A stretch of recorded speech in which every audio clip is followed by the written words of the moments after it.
ബ്രാഹ്മണ ഗുപ്തന്മാർ ഇവരെന്ത് ചെയ്യുന്നോ? ഗോൾഡൻ ഗരുഡനിലേറി. ഇത് പുത്രന്മാർ പാടി നടന്നു. അത്രയേ ഉള്ളൂ.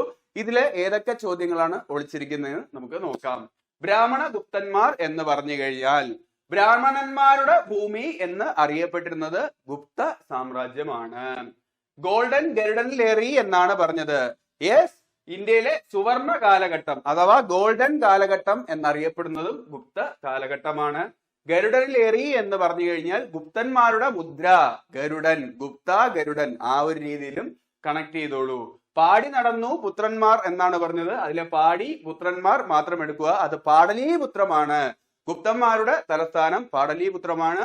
പിന്നെ പിൽക്കാലത്ത് ചന്ദ്രഗുപ്ത ടൂയുടെ കാലത്ത് ഉജ്ജയിനി രണ്ടാമത്തെ തലസ്ഥാനമായി മാറുന്നുണ്ട്. എല്ലാം നമുക്ക് വഴിയെ നോക്കാം. അപ്പൊ ആദ്യം ഇത്രയും കാര്യം മാത്രം മനസ്സിൽ വെക്കുക. ബ്രാഹ്മണ ഗുപ്തന്മാർ ഗോൾഡൻ ഗരുഡനിലേറിയത് പാടി നടന്നു പുത്രന്മാർ എന്നാണ് പറഞ്ഞത്.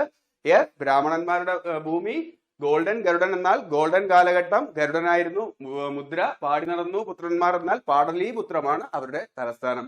ഓക്കെ അല്ലേ?